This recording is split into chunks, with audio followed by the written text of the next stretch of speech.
열왕기상 17장 8절부터 읽겠습니다. 여호와의 말씀이 엘리야에게 임하여 이르시되 너는 일어나 시돈에 속한 사르밧으로 가서 거기 머물라. 내가 그곳 과부에게 명령하여 내게 음식을 주게 하였느니라. 그가 일어나 사르밧으로 가서 성문에 이를 때에 한 과부가 그곳에서 나뭇가지를 줍는지라. 이에 불러 이르되 청하건대 그릇에 물을 조금 가져다가 내게 마시게 하라. 그가 가지러 갈 때 엘리야가 그를 불러 이르되 청하건대 내 손에 떡 한 조각을 내게로 가져오라. 그가 이르되 당신의 하나님 여호와께서 살아계심을 두고 맹세하노니 나는 떡이 없고 다만 통에 가루 한 움큼과 병에 기름 조금뿐이라. 내가 나뭇가지 둘을 주어다가 나와 내 아들을 위하여 음식을 만들어 먹고 그 후에는 죽으리라. 엘리야가 그에게 이르되 두려워하지 말고 가서 내 말대로 하려니와 먼저 그것을 나를 위하여 작은 떡 한 개를 만들어 내게로 가져오고 그 후에 너와 내 아들을 위하여 만들라. 이스라엘의 하나님 여호와의 말씀이 나 여호와가 비를 지면에 내리는 날까지 그 통의 가루가 떨어지지 아니하고 그 병의 기름이 없어지지 아니하리라 하셨느니라. 그가 가서 엘리야의 말대로 하였더니 그와 엘리야와 그의 식구가 여러 날 먹었으나 여호와께서 엘리야를 통하여 하신 말씀같이 통의 가루가 떨어지지 아니하고 병의 기름이 없어지지 아니하니라. 이 일 후에 그 집 주인 되는 여인의 아들이 병들어 정세가 심히 위중하다가 숨이 끊어진지라. 여인이 엘리야에게 이르되 하나님의 사람이여 당신이 나와 더불어 무슨 상관이 있기로 내 죄를 생각나게 하고 또 내 아들을 죽게 하려고 내게 오셨나이까. 엘리야가 그에게 그의 아들을 달라 하여 그를 그 여인의 품에서 받아 안고 자기가 거처하는 다락에 올라가서 자기 침상에 누이고 여호와께 부르짖어 이르되 내 하나님 여호와여 주께서 또 내가 우거하는 집 과부에게 재앙을 내리사 그 아들이 죽게 하셨나이까 하고 그 아이 위에 몸을 3번 펴서 엎드리고 여호와께 부르짖어 이르되 내 하나님 여호와여 원하건대 이 아이의 혼으로 그의 몸에 돌아오게 하옵소서 하니 여호와께서 엘리야의 소리를 들으심으로 그 아이의 혼이 몸으로 돌아오고 살아난지라. 엘리야가 그 아이를 안고 다락에서 방으로 내려가서 그의 어머니에게 주며 이르되 보라 내 아들이 살아났느니라. 여인이 엘리야에게 이르되 내가 이제야 당신은 하나님의 사람이시요 당신의 입에 있는 여호와의 말씀이 진실한 줄 아노라 하니라. 아멘. 여러분 성경에 그 모세와 엘리야가 구약을 대표하는 대표적인 인물이죠. 변화산에서 예수님과 함께 나타난 사람이 모세와 엘리야인데 모세는 율법을 대표하고 엘리야는 예언을 대표한다고 하죠. 구약의 대표적인 인물이 엘리야입니다. 그런데 엘리야의 인생은요 참 너무 어떻게 보면 인간적으로 그렇게 좋아 보이지가 않습니다. 왜냐하면 엘리야가 가는 곳마다 재앙이 임하는 거예요. 엘리야가 뭐라고 합니까? 내 입에서 말이 나오기 전에는 절대 비가 내리지 않을 것이다 해서 무려 3년 6개월 동안 이스라엘 땅에 비가 내리지 않습니다. 엘리야가 말하면은 막 그 경제가 발전하고 농사가 잘 되고 이러면 얼마나 좋겠어요. 근데 하나님은 엘리야를 통해서 하시는 일은 온 사방에 재앙을 내리는 것들이에요. 그러니까 엘리야도 너무 힘든 거예요. 와, 하나님 어째서 나에게 이렇게 사람들에게 고통을 주고 세상을 정말 멸망시키는 것 같은 그런 재앙을 나를 통해서 이 땅에 내립니까? 아무도 나를 반겨주지 않습니다. 이런 그런 아픔이 엘리야에게 있었어요. 그래서 이 지금 농경사회에 목축사회 농경사회에 3년 반 동안 비가 안 내린다고 생각해 보세요. 지금 이렇게 수로가 개발되어 있고 우리나라 이래 수도시설이 잘 돼 있는데도 한 몇 달 비가 안 내리면은요 난리가 나지 않습니까? 근데 그때는 수도시설도 없고 저수지도 없는 그 시대에 3년 반 비가 안 내리니까 정말 사람들이 다 굶어 짐승은 말할 것도 없고 나중에는 아합 왕이요 신하들과 함께 그 시내와 샘을 찾으러 왕이 직접 전국을 방방곡곡을 다닙니다. 궁궐에도 물이 없는 거예요. 그런 재앙의 시대가 엘리야를 통해서 펼쳐지게 된 겁니다. 근데 이 아합 왕의 시대는 어떤 시대냐? 아합이 누구하고 결혼합니까? 이세벨하고 하죠. 이세벨은 바알 숭배의 제사장의 딸입니다. 그리고 이세벨과 아합이 어떤 일을 하냐면 그 시대의 수도가 사마리아인데 수도 사마리아에 바알과 아세라 신전을 짓습니다. 수도에 바알 아세라 신전을 짓는다라는 것은 이스라엘의 국교를 바알 신을 섬기는 것으로 정했다라는 거예요. 그러니까 아합 시대 이전에는 여호와를, 지금으로는 유대교죠, 여호와 하나님을 믿는 것을 국교로 삼았다가 이세벨이 이제 그 아합의 처로 들어오고 나서 국교가 바뀌어버린 거예요. 그래가지고 이세벨이 어떤 일을 저지릅니까? 국교를 바꿔버리려면 기존의 여호와를 섬기는 선지자들을 다 죽여버려야 되겠다. 그래서 이스라엘에서 하나님, 여호와 하나님의 말씀을 전하고 여호와 하나님의 말씀을 대언하는 선지자들과 그 하나님의 종들을요 전부 다 잡아서 감옥에 가두고 죽이는 일을 이세벨이 합니다. 그 탄압 속에 엘리야가 이제 숨어 있는 거예요. 숨어서 사르밧 과부에 이제 숨어 있는 것입니다.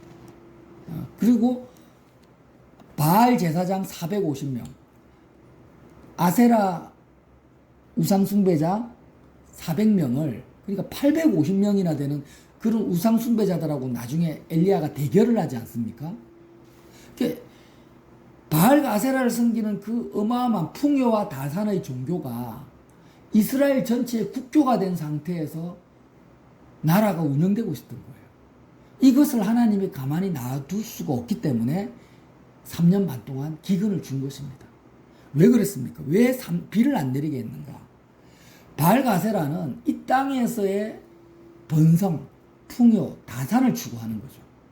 그러니까 이스라엘 백성의 모든 마음이 이 세상 안에 갇혀 있어요.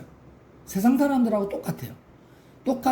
이 땅에서 어떻게 하면은 내 가정이, 내 가문이, 이 국가가 이 땅에서 잘 먹고 잘 살고 선진국이 될 것인가에 모든 초점과 관심이 거기에 집중되어 있는 그 시대였다라는 거예요. 그러니까 하나님께서 이방인들은 모르겠다. 하지만 최소한 선민 이스라엘은 그러한 길로 가면 안 되기 때문에 풍요와 다산을 멈추게 하는 그 수단이 뭐였냐? 비를 내리지 않게 하는 거예요. 비가 안 내리면은 곡식을 심을 수도 없고 자라게 할 수도 없어요. 풍요와 다산을 끝장나 버립니다. 그 선봉에 엘리야가 서 있었던 거예요. 그런 가운데 하나님이 엘리야를 어디로 가게 합니까? 사르밧 과부에게 가라. 그러니까 이 사르밧 과부 사건은요, 이렇게 보셔야 돼요. 이스라엘 전체가 풍요와 다산 숭배를 한 우상 숭배에 빠져 있는데 하나님께서 사르밧 과부 하나를 대표적인 모델 하우스로, 그러니까 모형으로, 표상으로 딱 세우신 거예요. 엘리야에게, 이스라엘 전체에게 보이게 하신. 사르밧 과부를 통해서 하나님께서 이스라엘 백성 전체에게 말씀하시고자 하는 메시지가 있다라는 거예요. 우리에게 말씀하시고자 하는 메시지가 있다라는 거예요. 사르밧 과부를 통해서. 자, 이 과부는요, 그 이스라엘 백성에서 가장 어떤 사람입니까? 과부라는 그 개념 자체가 아무것도 할 수 없는 거예요. 이 세상에서 풍요와 다산을 추구할 수 없는 대표적인 사람이 누구냐면 과부입니다. 여자 중에서도 남편이 없는 과부인 거예요. 그러니까 풍요와 다산과는 정반대에 있는 한 사람에게 찾아가라 하신 거예요. 찾아가서 갔더니 지금 어떤 상황입니까? 이제 먹을 음식이 없어가지고 통에 있는 가루 한 움큼 먹고, 나도 아들이 하나 있었는데 그 아들도 먹고 죽어야 되겠다. 완전 절망 속에 있는 그런 상황이었어요. 근데 하나님께서 기적을 베푸시죠. 통에 있는 가루가 떨어지지 않고 병에 있는 기름이 마르지 않아서 아들도 살고 여인도 살고 엘리야도 살아갑니다. 그렇게 살아가다가 갑자기 아들이 시름시름 앓더니 갑자기 아들이 죽어버려요. 그러니까 참 엘리야도 그렇고 여인도 그렇고 참 기가 막히죠. 엘리야가 뭐라고 기도합니까? 20절에 여호와께 부르짖으되 내 하나님 여호와여, 주께서 또 내가 우거하는 집 과부에게 재앙을 내리사 그 아들이 죽게 하셨나이까. 이렇게 기도를 해요. 하나님, 왜 내가 가는 곳마다 가뭄이고 병들고 진짜 풍요와 다산 가는 거리가 먼 재앙만 일어나는데 이렇게 정말 다 죽고 가는 과부 집에 보내가지고 어떻게 또 과부 아들이 죽습니까? 이렇게 기도를 한 거예요. 그렇게 하는데 과부는 또 뭐라고 합니까? 엘리야에게 18절에 여인이 엘리야에게 이르되 하나님의 사람이여 당신이 나와 더불어 무슨 상관이 있기로 내 죄를 생각나게 하고 또 내 아들을 죽게 하려고 내게 오셨나이까. 이게 무슨 말이냐면요, 이 과부가 보통 사람이 아니에요. 하나님께서 등장하게 하는 그 사람은 다 이유가 있다라는 거예요.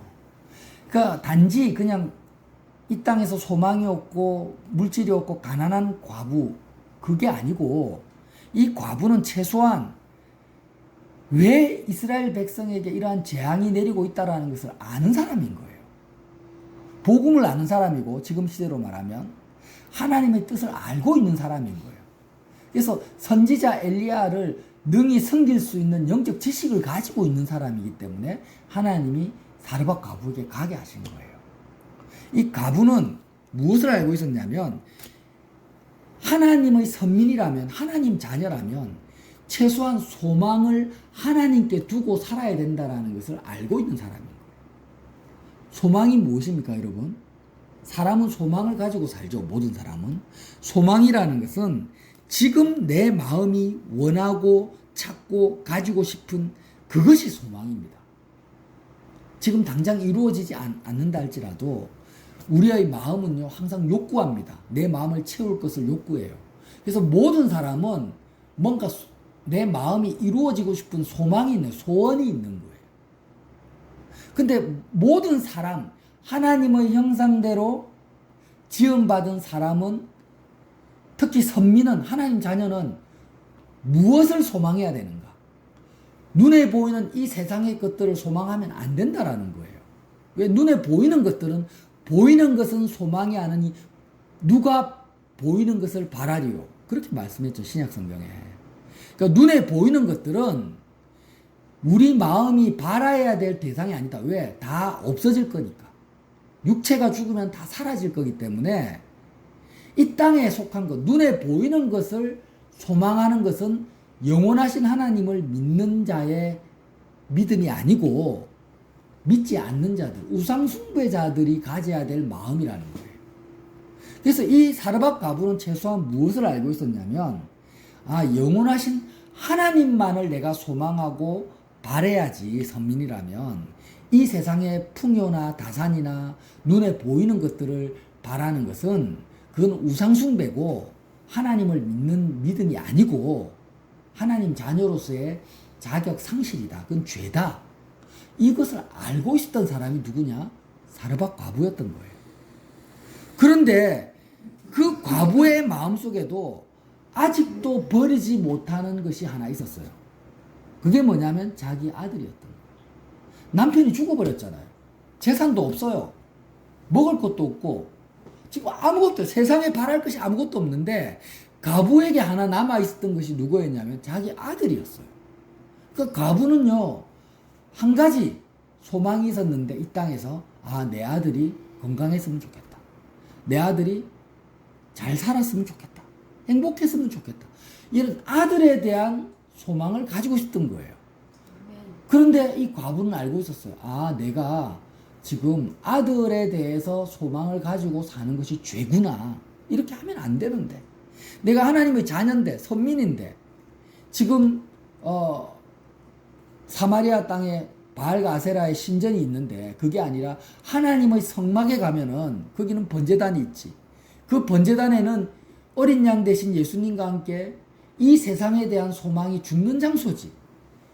그 번제단에서 내가 세상에 대한 소망이 죽고 오직 성소와 지성소에 들어가서 제사장 대신 예수 그리스도와 함께 들어가서 오직 하나님 아버지만을 나의 소망으로 삼는 것이 선민의 기본적인 믿음이고 자세고 하나님 자녀의 모습이지.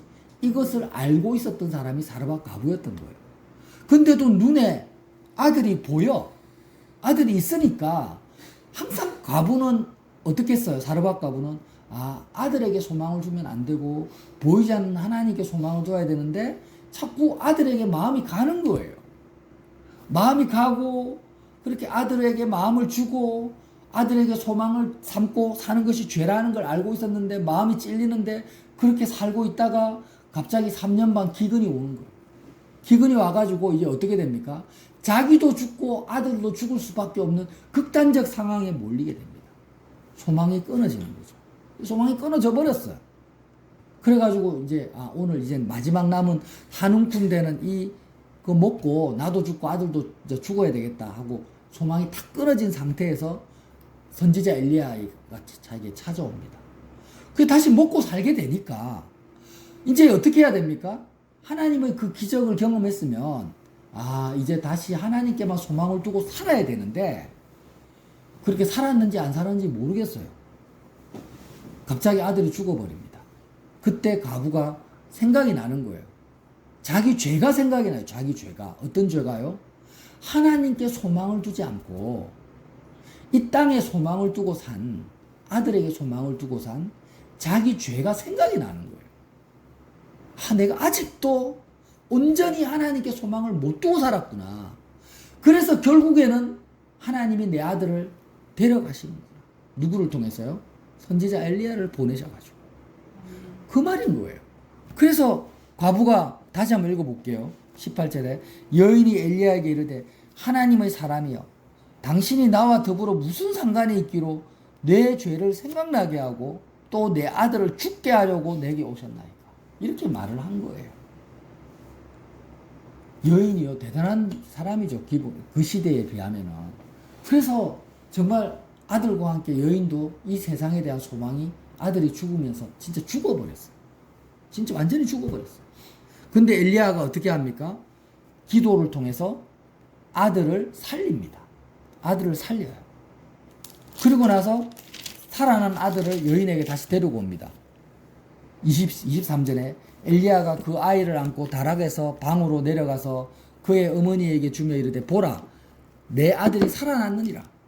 24절에 여인이 엘리야에게 이르되 내가 이제야 당신은 하나님의 사람이시요 당신의 입에 있는 여호와의 말씀이 진실한 줄 아노라. 이게 무슨 말이냐면 내가 그렇게 원하는 아들을 살려줬기 때문에 당신은 하나님의 사람이고 하나님이 진짜 살아계시는 분이니까 감사합니다. 이게 아니에요. 그 말이 아니에요.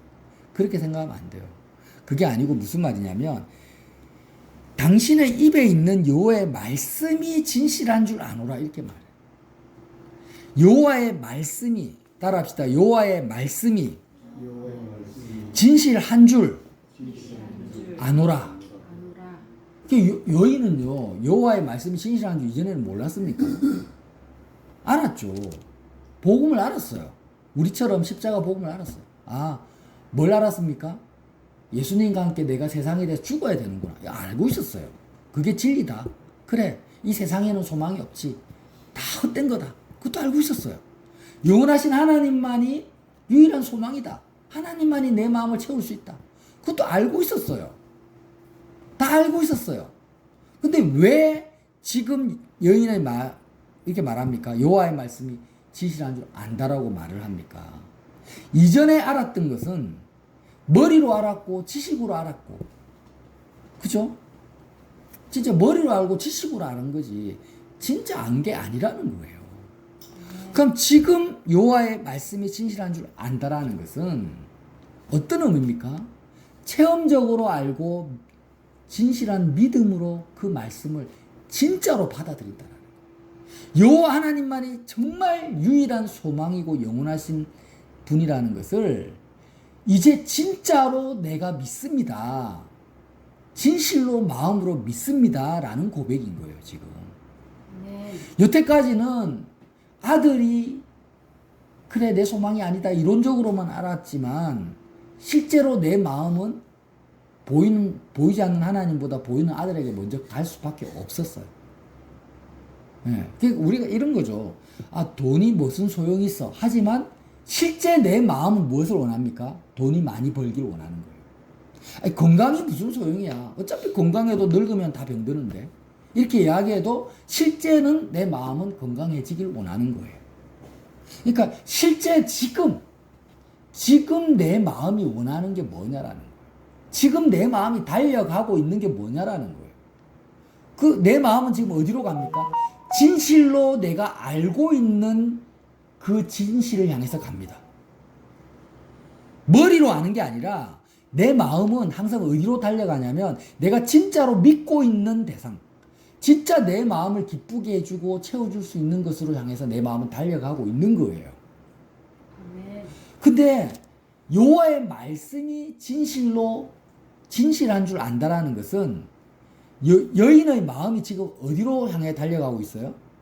다시 살아난 아들을 향해서 달려가는 게 아니라 아들이 살아나서 막 기쁘다 이게 아니고 진짜 보이지 않는 하나님을 향해서 여인의 마음이 불타고 있는 거예요. 지금 진실로 영원하신 하나님을 향해서 아들은 온데간데 없고 이 세상에 있는 것들은 아무것도 없고 정말 하나님을 향해서 진실로 하나님을 향해서 달려가고 있습니다. 우리 지금 복음이라는 것은요, 절대 금욕주의도 아니고 하지 마라 이런 게 아니에요. 하나님께서 마음의 욕구를 창조해 놓으셨어요. 저와 여러분의 마음은 항상 진실을 향해서 달려갑니다. 내가 진실로 믿고 있는 대상을 향해서 마음이 불타고 있습니다. 모든 사람은 움직이고 있어요. 마음은 멈추질 않아요. 근데 우리의 마음은 자 보세요. 이론적으로는 그래 하나님이 제일 좋아 이렇게 유일한 좋음이야 이렇게 하지만 내 마음은 지금 뭘 원합니까? 회사에서 잘 되고 싶어. 내 자녀가 좀 잘 됐으면 좋겠어. 내가 좀 이 땅에서 좀 더 번성했으면 좋겠어. 이렇게 달려가고 있으면 우리는 말씀을 믿는 게 아니에요. 말씀을 믿는 게 아니고 사실은 세상의 거짓말을 내가 진실로 믿고 있는 거예요. 마음이 달려가고 있는 그 대상이 우리 마음의 현주소를 말하고 있는 겁니다. 그런데 이 여인은요, 아들이 죽고 엘리야를 통해 다시 살아난 이 사건을 통해서 삶과 죽음의 경계선을 넘어버렸어요. 정말 세상을 엘리야가 지금 뭐라고 기도하냐면 아들을 살릴 때, 자 21절 그 아이 위에 몸을 3번 펴서 엎드리고 여호와께 부르짖으되 내 하나님 여호와여 원하건대 이 아이의 혼으로 그의 몸에 돌아오게 하옵소서. 그러니까 엘리야 입장에서는 아이의 죽음은 뭐냐면 혼이 그의 몸에 떠난 거예요. 엘리야의 관점, 선지자의 관점입니다. 세상 사람들은 죽으면은 어떻습니까? 다 끝이다 이렇게 생각하는데 선지자의 입장에서는 이 혼이라는 것은 원어로 어떤 의미냐면요, 그 존재라는 의미입니다. 그러니까 호흡이라는 뜻도 있고 존재라는 뜻도 있어요. 그러니까 엘리야 입장에서는 사람의 죽음은 그 존재가 없어지는 게 아니에요. 죽음이라는 것은 존재가 없어지는 게 아니라 본질적인 영, 혼, 이 본질적인 존재가 육체라는 몸이라는 껍데기를 단지 벗는 거예요. 그러니까 엘리야가 어떻게 기도하냐면 하나님, 이 아이의 본질적인 존재가 이 껍데기를 벗어난 상태인데 다시 이 아이의 그 본질적인 존재가 껍데기를 입게 해주십시오. 이렇게 기도를 한 거예요. 그 껍데기를 다시 입으니까 살아났다. 이렇게 표현을 한 거죠. 그러니까 하나님께 영원한 소망을 두고 있는 사람은 이 죽음이라는 개념 자체가 아무것도 아닌 거예요. 그냥 육체의 껍데기를 잠시 벗는 것뿐이지 내가 아들이 죽었다, 부모가 죽었다, 존재가 없어진 게 아닌 거예요. 영원하신 하나님과 함께 영원히 있는데 단지 육체 껍데기를 잠시 벗고 있고 잠들어 있는 상태다. 이거죠. 그런 상태인 거예요. 이런 개념을 엘리야가 가지고 있는 이 죽음의 개념, 영원하신 하나님의 개념을 누가 받아들인 거예요? 사르밧 과부가 마음으로 받아들인 거예요. 그리고 과부의 마음은 이제 어디를 향해서 불타오릅니까? 하나님을 향해서 불타오르게 되는 거죠. 유일한 소망이 하나님께 가버린 거예요. 그렇게 되는 사건이 뭐냐? 오늘 열왕기상 17장 말씀이었던 거예요. 그래서 저와 여러분이 지금 보세요. 이 시대가 아합과 이세벨의 시대하고 똑같습니다. 트럼프 대통령이 뭐 관세 정책을 한다. 이재명 대통령이 뭐 경제 정책을 하고 정치하는 모든 것들이 이 세상의 모든 정치 경제가 다 어디를 향해서 가고 있습니까? 풍요와 다산을 향해서 가고 있는 거예요. 이 땅에서 어떻게 하면 더 많은 소망을 가지고 비전을 가지고 꿈을 가지고 이 땅에서 행복한 삶을 향해서 달려가고 있는데 하나님을 믿는 저와 여러분은 마음은 어떻게 해야 되는가? 정말 어디에 소망을 두고 살아가요? 어디에 소망을 둬야 되겠습니까? 예, 지금 시간과 공간 바깥에 있는 영원하신 하나님께 소망을 두고 살아야 해요.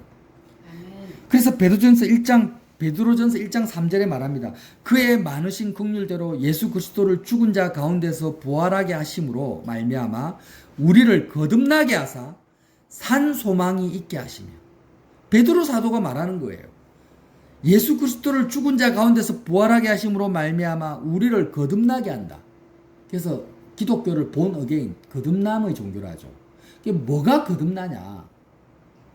우리의 마음이 이 세상에 속한 것에 사르밧 가부처럼 아들에게 마음을 주고 아합과 이세벨처럼 이 세상의 풍요에 소망을 두고 있는 존재가 거듭난다. 다시 태어나는 거예요. 영원한 하나님과 하나님 나라에 소망을 두는 존재로 다시 태어나는 것. 거듭나게 하사 어떤 소망요? 산 소망이 있게 하셨다라는 거예요. 산 소망. 저와 여러분은 산 소망을 가진 자들입니다. 지금 모든 대통령과 위정자들과 이 세상에 있는 사람들은요, 산 소망이 아니라 죽은 소망이에요. 죽은 소망. 육체 껍데기를 벗으면요, 다 사라질 소망이에요. 소망이 아닌 거예요. 눈에 보이는 것을 누가 소망하리요? 누가 바라리요? 다 죽은 소망이에요. 저와 여러분은 산 소망을 가진 자라는 거예요. 그래서 이 소망의 하나님이 로마서 15장에 말합니다. 이 소망의 하나님이 모든 기쁨과 평강을 믿음 안에서 너희에게 충만하게 하사 성령의 능력으로 소망이 넘치게 하시기를 원하노라. 영원하신 하나님께 소망을 두면요, 모든 기쁨과 평강을 믿음 안에서 충만하게 해주시는 거예요. 단지 내 어떤 행위를 바라는 게, 행위를 원하는 게 아니에요. 하나님께서 우리에게 뭘 헌금을 많이 해라, 전도해라, 이걸 바라는 게 아니고, 단지 산 소망을 가지면, 하나님께 소망을 두면 어떤 일이 벌어진다고요? 모든 기쁨과 평강을 너희에게 충만하게 해주신다라는 거예요. 한 가지밖에 안 했는데, 하나님께만 소망을 뒀는데 어떤 일이 벌어져요? 모든 기쁨과 평강이 충만해진다라는 거예요. 반대로 이 땅에 어떤 것을 죽어 있는 소망을 가지면 모든 재앙이 임합니다. 이렇게 보시면 돼요. 지금 기근이 어디에 임합니까? 이스라엘 백성 땅에만 임해요. 애굽 땅이나 바벨론 지역에는 기근이 안 임합니다.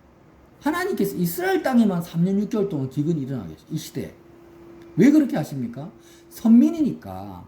하나님께만 소망을 둬야 될 택한 백성이기 때문에 그런 거예요. 그러니까 만약에 내가 하나님께 소망을 안 두고 이 사르밧 가부나 아합 왕처럼 이 세상에 어떤 것에 소망을 두고 있으면요, 선민은 어떤 일을, 인생이 어떻게 되겠습니까? 기근 속에 들어가게 되겠죠. 선민이라면. 근데 하나님께 소망을 두지도 않았는데 이 세상 일이 잘 되고 풍요해지면 그 사람은 어떤 사람이에요? 선민이 아니에요. 택한 자가 아니라는 거예요. 그러면 기근 속에 있는 선민이라고 치면 저와 여러분이 이제 어떻게 해야 됩니까? 기근을 벗어나려면?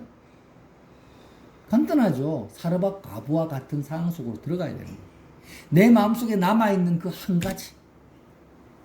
하나님, 나는 세상에서 잘 되고자 하는 욕심도 없고 돈 많이 벌려고 하는 것도 아니고 아무것도 없는데요. 근데 너 마음속에 한 게 있잖아. 너 마음속에 한 게 있잖아, 아들. 너 마음속에 한 가지 있잖아, 건강. 그거 하나 때문에 산 소망을 못 가지는 거예요. 근데 하나님께서는 그 하나를 추적해서 엘리야 선지자를 보내가지고 딱 죽여버리시는 거예요. 가부는 그걸 알았어요. 엘리야 선지자를 하나님이 보내셔가지고 내 죄를 생각나게 하시고 결국에는 내 속에 있는 이 땅에 있는 소망 하나를 죽여버리시는 거예요. 아들이 살아나는 것을 통해서 뭘 알았습니까? 아들에게 마음을 두지 않고 하나님은 진실로 이 세상의 시간과 공간에 갇혀있는 분이 아니구나. 죽음도 하나님을 끊을 수가 없구나. 육체의 죽음도, 이 세상의 어떤 것도 영원하신 하나님을 빼앗아갈 수 없구나. 이것을 알았던 거예요. 아들의 부활을 통해서 알았던 거예요. 그래서 이제는 죽음을 초월해서 이 땅을 벗어나서 영원하신 하나님께 진실로 소망을 두는, 하나님의 말씀을 진실로 믿는 그런 한 여인이 된 것입니다. 예. 그래서 사르밧 과부와 이스라엘 백성을 이렇게 표상으로 이렇게 세우시고 우리에게 말씀을 주시는 거예요. 그러면 너의 마음속에 남아있는 한 가지를 십자가에 가지고 가서 그 한 가지를 세상에 붙들고 세상의 소망을 품는 너가 예수 그리스도와 함께 죽어버려라. 그 한 가지를 붙들고 있는 너가 죄인이니까 그 한 가지를 붙들고 있는 너가 예수님과 함께 십자가에서 죽어버려라. 그리고 부활하신 예수님을 맞이해라. 여인이 아들을 다시 맞이한 것처럼 부활하신 예수님을 네가 진실로 맞이해서 이제 죽어있는 소망 가지지 말고 산 소망을 가지고 영원하신 하나님 아버지께 마음이 직진해라. 불타올라라. 지금 그 말씀을 하시는 것입니다. 저와 여러분이 정말 이 열왕기사 17장 말씀을 통해서 산 소망을 가지 믿음과 기쁨이 충만하시기를 예수님 이름으로 빌어드립니다.